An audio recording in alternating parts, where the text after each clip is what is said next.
অনেক অনিশ্চয়তা এবং টানাপোড়েনের পর দীর্ঘ জল্পনা কল্পনা শেষে কিন্তু আজ বিপিএলের নিলাম অনুষ্ঠিত হবে রাজধানীর একটি হোটেলে। দর্শক, ঠিক 4টায় শুরু হওয়ার কথা রয়েছে এই নিলামের। দর্শক, জানিয়ে রাখি, দীর্ঘ 1 যুগ পর কিন্তু আবার নিলামে ফিরেছে বিপিএল, অর্থাৎ প্রথম এবং দ্বিতীয় আসর বিপিএলের যে দুটি আসর ছিল সেই দুটি আসরে কিন্তু নিলাম হয়েছিল। এরপর কিন্তু ড্রাফটের মাধ্যমে খেলোয়াড় নিয়েছিল দলগুলো এবং এরপর দীর্ঘ 12 বছর পর আবারও যে নিলাম থেকে খেলোয়াড় কেনার যে পদ্ধতি সেটিতে ফিরে এলো বাংলাদেশ ক্রিকেট বোর্ড ও বিপিএল গভর্নিং কাউন্সিল। দর্শক, এই মুহূর্তে আমাদের দেখানোর চেষ্টা করছি, আর কিছুক্ষণ পরেই কিন্তু বিপিএলের যে 12তম আসর, অর্থাৎ সেই আসর 2026 বিপিএলের যে 12তম আসর, সেই আসরের নিলাম, খেলোয়াড়দের নিলাম শুরু হবে। আপনারা নিশ্চয়ই জানেন যে এবারের বিপিএলে প্রথমে 5টি দল ছিল এবং শেষ মুহূর্তে একটি দল বেড়ে গিয়েছে, নোয়াখালী এক্সপ্রেস, যার ফলে 6 দল নিয়ে মাঠে গড়াবে এবারের বিপিএল। যদি একটু জানিয়ে রাখি দলগুলোর নাম: Chattogram Royals, Rajshahi Warriors, Noakhali Express, Dhaka Capitals, Sylhet Titans এবং রংপুর রাইডার্স। এই 6টি দল নিয়ে কিন্তু মাঠে গড়াবে এবারের বিপিএলের 12তম আসর। দর্শক, এই 12তম আসরকে ঘিরেই কিন্তু আমরা দেখেছি যে রাজধানীর একটি হোটেলে যে প্লেয়ারদের নিলাম অনুষ্ঠিত হবে কিছুক্ষণ পর। আমরা নিশ্চয়ই জানেন এই খেলোয়াড় নিলাম থেকেই দলগুলো তাদের পছন্দ মতো প্লেয়ার কিনবেন। সেই নিলাম অনুষ্ঠান থেকে আপনাদের সঙ্গে সরাসরি যুক্ত হয়েছি, এখানকার সবশেষ পরিস্থিতি দেখানোর চেষ্টা করছি।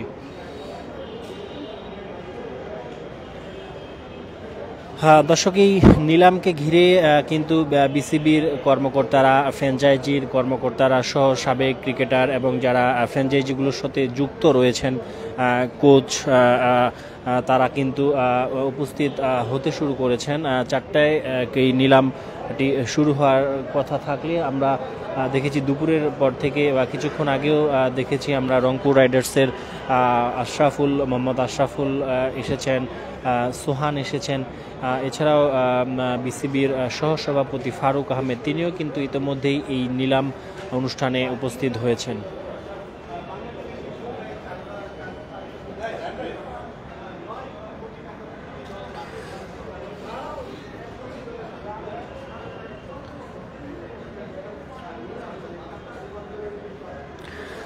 দর্শক, জানিয়ে রাখি, এবারের আসর দিয়ে প্রায় যেটি বলছিলাম 1 যুগ পর বিপিএল ফিরেছে নিলাম, অর্থাৎ এর আগে অনেক বছর ধরেই এই টুর্নামেন্টটি চলে আসছিল ড্রাফট পদ্ধতিতে খেলোয়াড় কিনেছিল দলগুলো।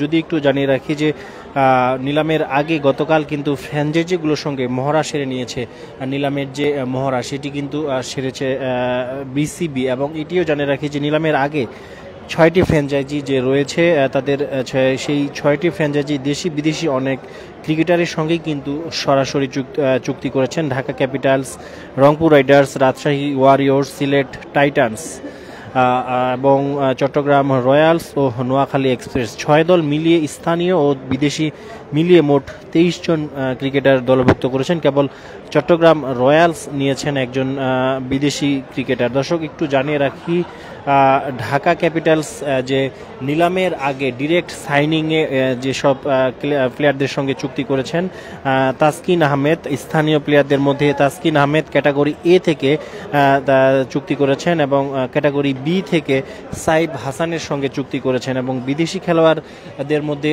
সরাসরি যারা যুক্ত করেছেন তাদের টিমে ঢাকা ক্যাপিটালস হলো অ্যালেক্স হেলস, ইংল্যান্ডের অ্যালেক্স হেলস এবং পাকিস্তানের উসমান খান। এই 2 প্লেয়ারকে কিন্তু ডিরেক্ট সাইনিংয়ে নিলামের আগেই তাদের দলে যুক্ত করেছেন ঢাকা ক্যাপিটালস।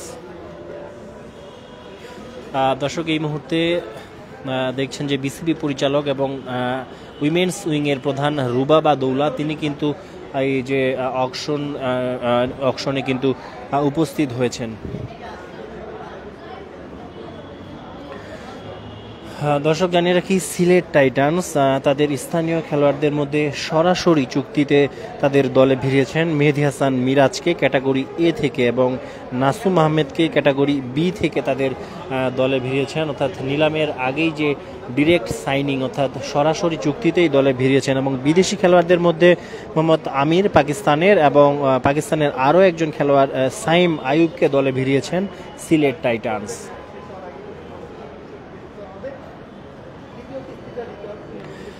যদি একটু জানিয়ে রাখি, রংপুর রাইডার্স স্থানীয় খেলোয়াড়দের মধ্যে সরাসরি চুক্তিতে দলে ভিড়িয়েছেন মুস্তাফিজুর রহমানকে এ ক্যাটাগরি থেকে এবং নুরুল হাসান সোহানকে বি ক্যাটাগরিতে তারা দলে নিয়েছেন, অর্থাৎ ডিরেক্ট সাইনিংয়ে দলে নিয়েছেন। এবং পাকিস্তান এবং বিদেশি খেলোয়াড়দের মধ্যে যদি একটু বলি, খাওয়াজা নাফে এবং সুফিয়ান মুকিম দুজনই পাকিস্তানের খেলোয়াড়, তাদের দুজনকেই কিন্তু ডিরেক্ট সাইনিংয়ের মাধ্যমে দলে নিয়েছেন রংপুর রাইডার্স।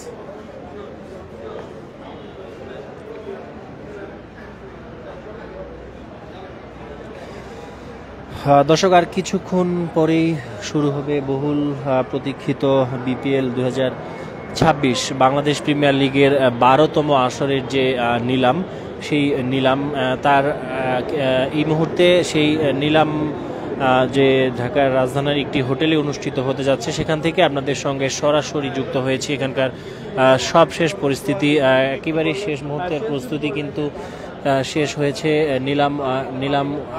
নিলামের এবং কিছুক্ষণ পরেই এটি কিন্তু শুরু হবে।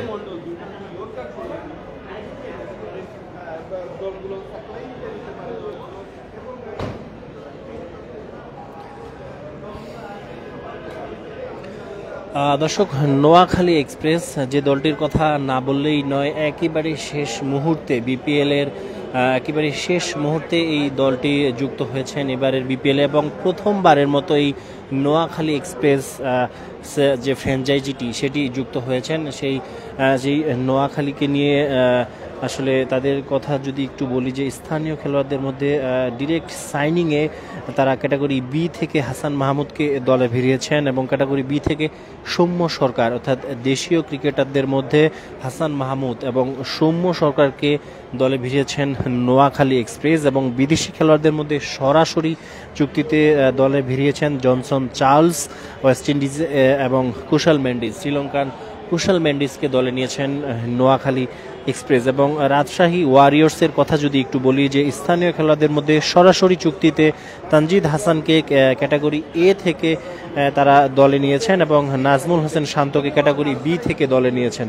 এবং বিদেশি খেলোয়াড়দের সরাসরি চুক্তির কথা যদি বলি, যে সাহিবজাদা ফারহান পাকিস্তানের এবং মোহাম্মদ নওয়াজকে দলে ভিড়িয়েছেন।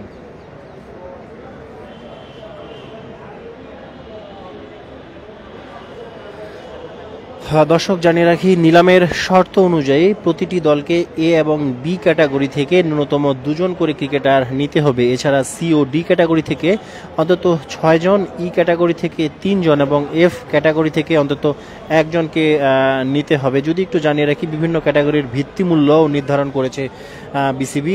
এ ক্যাটাগরির ভিত্তিমূল্য রাখা হয়েছে 50 লাখ টাকা, বি ক্যাটাগরিতে 35 লাখ, সি ক্যাটাগরিতে 22 লাখ এবং ডি ক্যাটাগরিতে 18 লাখ এবং ই ক্যাটাগরিতে 14 লাখ এবং এফ ক্যাটাগরির ক্রিকেটারদের ভিত্তিমূল্য 11 লাখ টাকা। দর্শক,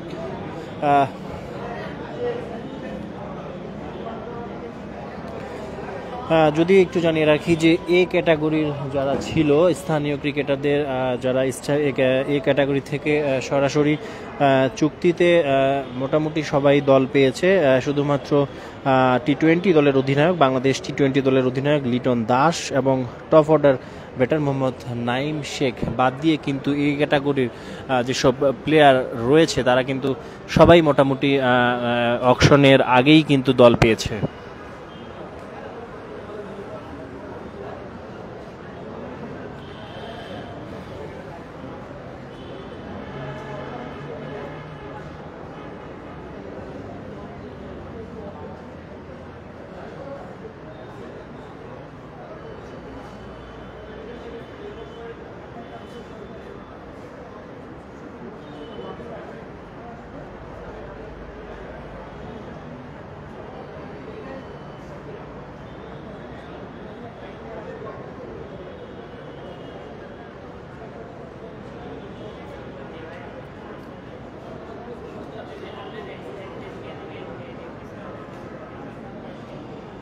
দর্শক যেমনটি দেখছেন, একটু জানিয়ে রাখি বিপিএল এবারের নিলাম পরিচালনা করবেন ওরমান রাফে নিজাম। নিলাম থেকে প্রতিটি দলকে ন্যূনতম 12 সর্বোচ্চ 14 জন দেশি ক্রিকেটার নেয়ার নিয়ম রাখা হয়েছে। এই ক্রিকেটারদের পেছনে সর্বোচ্চ 4.5 কোটি টাকা ব্যয় করতে পারবেন প্রতিটি ফ্র্যাঞ্চাইজি, অর্থাৎ এর বেশি কিন্তু যে তাদের যে নিয়মের মধ্যে দেওয়া হয়েছে 4.5 কোটি টাকা, এই 4.5 কোটি টাকার বেশি কিন্তু ব্যয় করতে পারবে না কোনো ফ্র্যাঞ্চাইজি, এবং সরাসরি সাইন করা 2 ক্রিকেটারের সম্মানই এই 4.5 কোটি টাকার বাইরে থাকবে। অর্থাৎ শুধুমাত্র নিলাম থেকেই 4.5 কোটি টাকার মধ্যে ব্যবহার করে প্লেয়ারদের নিতে পারবেন প্রতিটি ফ্র্যাঞ্চাইজি, এবং এর বাইরে যেটা ডিরেক্ট সাইনিংয়ের যে সরাসরি চুক্তিতে যে প্লেয়ারদের নেওয়া হয়েছে এটি সেটির বাইরে থাকবে।